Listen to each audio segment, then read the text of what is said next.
Hey gardeners, Tisa here.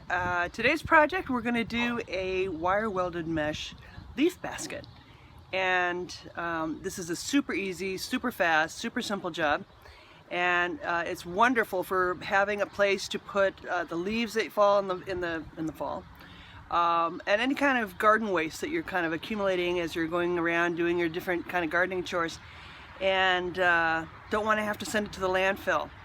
The reason it's super simple is, I hear my dog barking.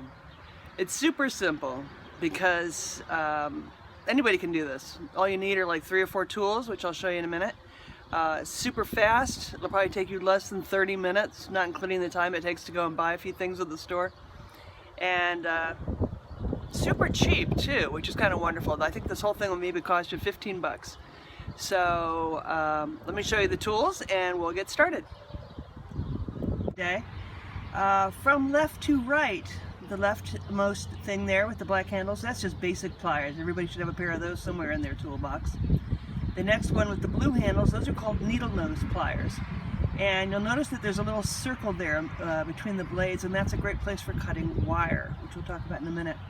The third pair of snips with the yellow handles, these go by 2 names. They can either be called tin snips or they can also be known as airplane snips. I'm guessing probably because you can use them on galvanized metal. And then finally we have some galvanized steel wire. And you want to look for wire. This is what we're going to use to kind of tie the sides of the basket together.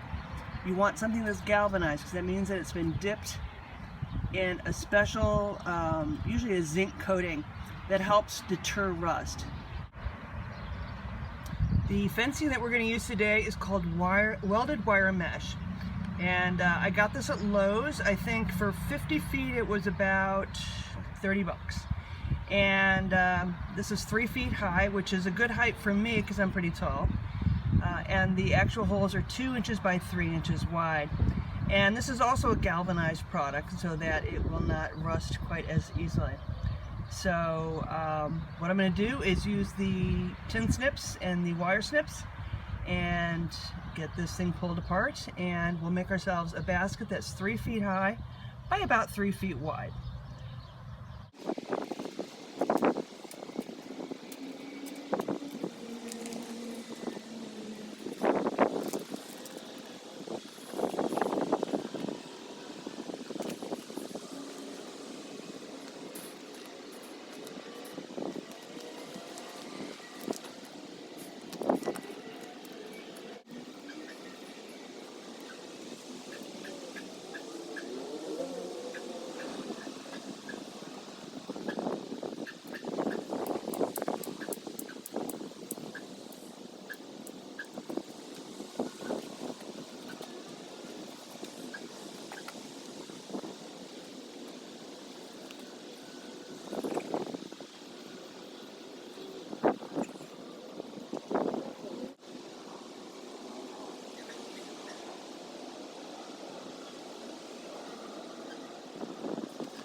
People sometimes ask, where should I put this basket out in my yard? I don't want it to be right in the middle of everything where it can be seen.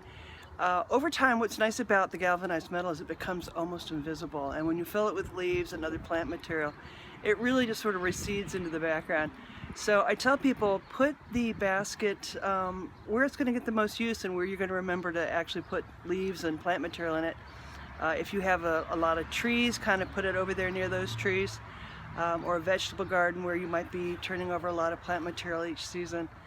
And you might use the compost, you might not. It's your preference. What's nice is that it keeps the leaves out of the landfill. And if you're here in Columbus, where we have to bag our leaves, which is beyond my comprehension, you don't have to do that anymore. You don't have to put all this stuff into the bags. You can just walk over and throw it into the bin, and over time it will compress and just sort of break down. And so I like putting it near trees and bushes and stuff that can actually benefit from when the water passes through it and kind of rinses the nutrients out and helps to replenish the soil. Right underneath the basket is often one of the most nutritious places in your yard for your plants.